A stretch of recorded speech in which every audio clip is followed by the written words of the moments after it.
weeks and I can't explain what you told us, baby. Better with this way, but it was when I would do. Musik rock identik dengan perlawanan terhadap kemapanan, namun musik rock juga memiliki paradok.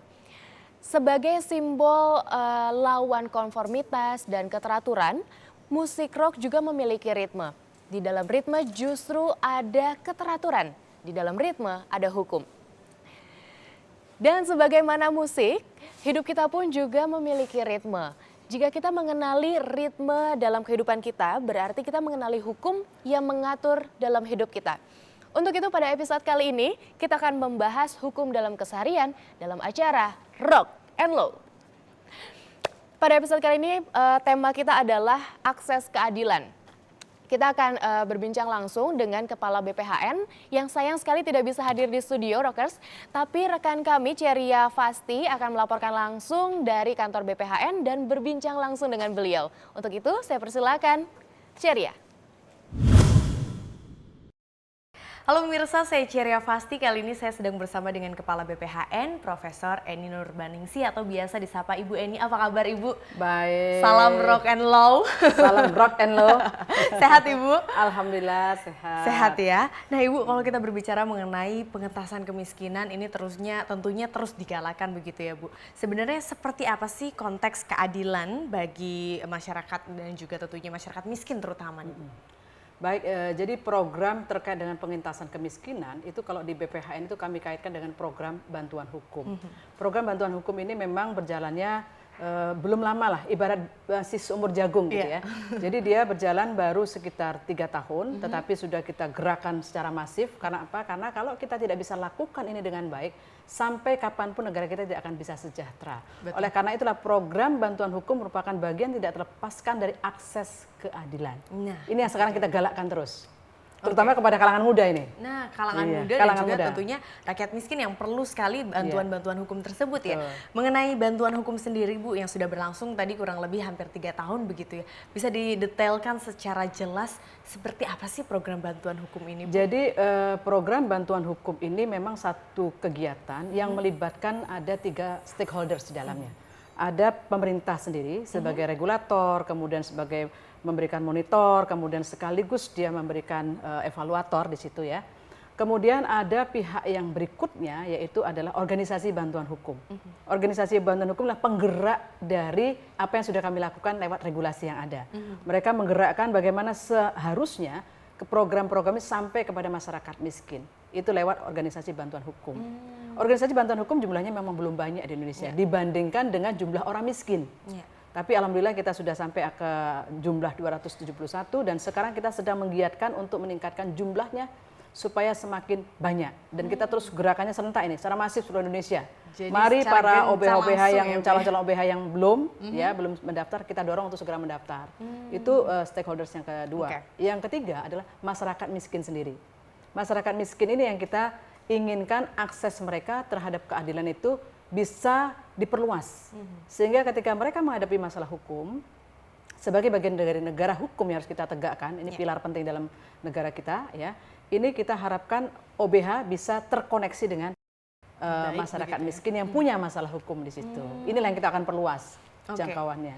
Lalu bagaimana Kementerian Hukum dan HAM dan juga BPHN ini benar-benar sekaligus juga meningkatkan begitu ya Bu akses dari bantuan hukum ini Bu? Ya baik, yang pertama kami melakukan satu, review terhadap regulasi yang ada. Kira-kira regulasi yang ada itu menjadi beris atau tidak? Ya itu kita lakukan.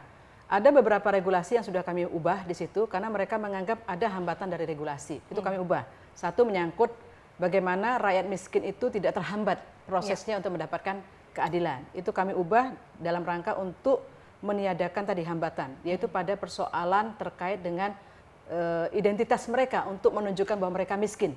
Ya, itu yang kami ubah di situ. Itu sudah kami lakukan perbaikan regulasi. Kemudian kami memperbaiki regulasi lagi untuk mendekatkan sedekat-dekat mungkin nih aksesnya, yaitu dengan cara bagaimana yang tadi dikelola di pusat, di Kementerian Hukum dan HAM, kami desentralisasikan, kami limpahkan ke wilayah. Jadi sekarang ini seluruh kantor wilayah di Indonesia itu memiliki tugas dan fungsi langsung berhadapan dengan organisasi bantuan hukum. Jadi tidak harus lewat lagi ke pusat, tapi langsung ke wilayah, setiap provinsi. Dengan cara begitu ketika ada permasalahan yang muncul bisa langsung dipecahkan di situ dengan berkoordinasi kepada Kementerian Hukum dan HAM. Jadi prosesnya lebih dekat, lebih dekat sekali sekarang ini.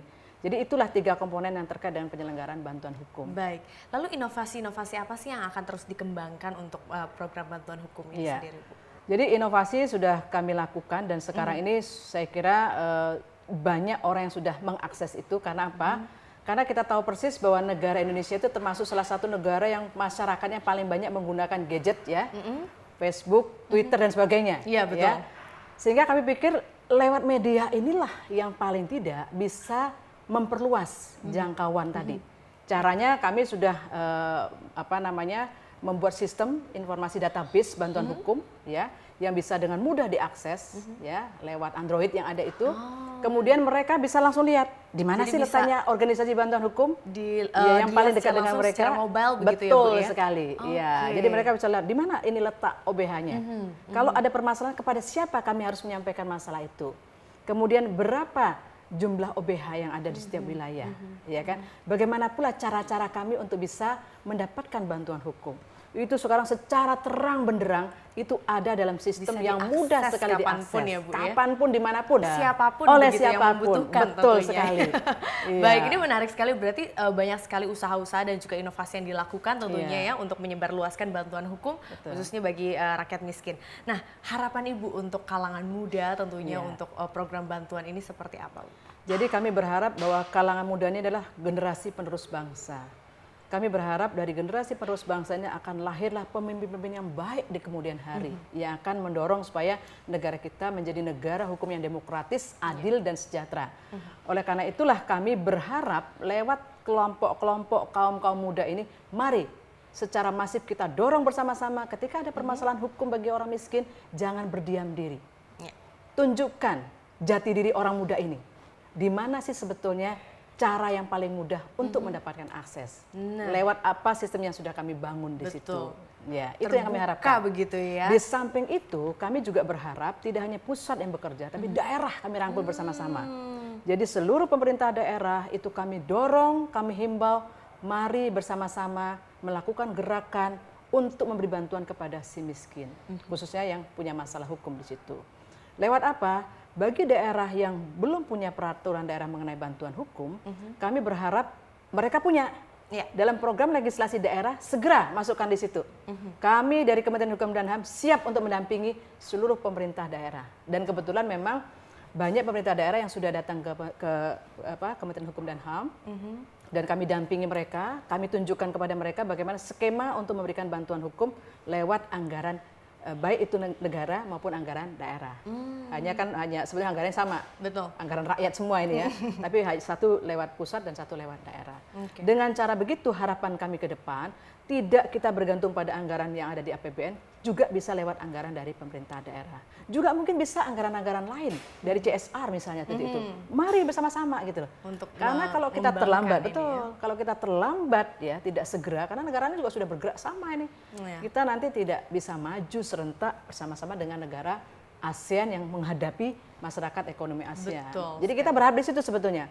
Karena kita sekarang ini kan mulai ada ketakutan nih dari kelompok-kelompok masyarakat. Bagaimana kalau kemudian masyarakat ekonomi ASEAN itu bergerak di situ, bagaimana kesiapan kita? Nah itu kalau rakyat miskin tidak disadarkan hukumnya, gitu, dimelek hukumkan gitu ya. Ya kita khawatir juga. Inilah gerakan kita yang kita lakukan secara masif terus-menerus tanpa henti. Kelompok muda kami rangkul sekarang ini lewat program Rock and Roll tadi. Nah itu dia, karena memang penting sekali tentunya khususnya bagi kalangan muda untuk mengetahui dan juga menyebarluaskan begitu ya Bu ya. Nah selain tadi harapan dari Ibu ini sendiri, mungkin ada evaluasi tersendiri dari BPHN terhadap bantuan hukum ini sendiri Bu? Ya itu evaluasi kami lakukan tidak hanya per tahun, tapi setiap saat kami evaluasi. Ketika ada masalah datang, kami kemudian langsung on the spot untuk memecahkan masalah itu. Jadi kami tidak akan menunda masalah untuk kemudian timbul masalah baru, tetapi on the spot kami lakukan pemecahan segera. Kenapa? Karena kita hadapi masalah masyarakat miskin. Jadi kita tidak menunda evaluasi tahunan, evaluasi kemudian triwulan, enggak. Jadi begitu ada seketika masalah, ada masalah kemudian kita lakukan ya, koordinasi. Karena kata kunci dari pemecahan masalah adalah koordinasi. Itu yang kami lakukan. Jadi koordinasi tidak hanya di level pusat, tapi kita sampai ke bawah. Jadi koordinasi kami lakukan dengan Kanwil Hukum dan HAM, bahkan dengan organisasi bantuan hukum. Manakala perlu, kami juga bisa berhubungan dengan orang miskin yang punya masalah di situ. Baik. Jadi kami berharap bahwa akses itu memang dekat dan cepat gitu loh. Itu Baik, harapan menarik kami. sekali tentunya ya proses Iya. dari bantuan hukum ini sendiri bisa tersebar luaskan kepada rakyat miskin khususnya Betul. tentunya. Baik, terima kasih banyak Ibu Ani atas waktunya. Sama-sama. Dan tetap salam rock and love. Salam rock and roll. Baik, mirsa, itu dia tadi wawancara saya bersama dengan Kepala BPHN, dan tentunya kita akan kembali lagi dengan informasi lainnya. Sekarang kita kembali ke studio. Ya, Rockers, demikian perbincangan Ceria Fasti dengan Kepala BPHN langsung dari kantor BPHN ya. Semoga perbincangan ini bisa membuat kita semakin peduli terhadap rakyat miskin yang membutuhkan bantuan hukum. Dan Rockers, di luar sana bisa jadi teman atau tetangga kita sedang terlibat kasus hukum dan tidak tahu ingin melaporkan kemana dan membutuhkan bantuan hukum. Mungkin Anda bisa memberikan informasi seperti yang di bawah ini. Hidup tanpa ritme adalah fatal, sama seperti hidup tanpa hukum adalah kehancuran. Rock and Roll adalah tentang keteraturan karena tertib hukum membuat hidup kita lebih nyaman. So, keep rocking dan sampai jumpa di episode Rock and Roll berikutnya. Bye-bye.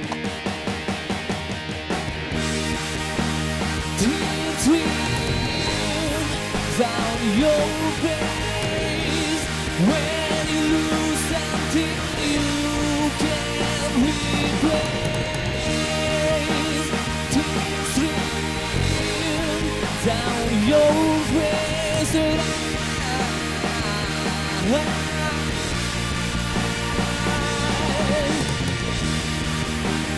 tears stream down your face. I promise you I will.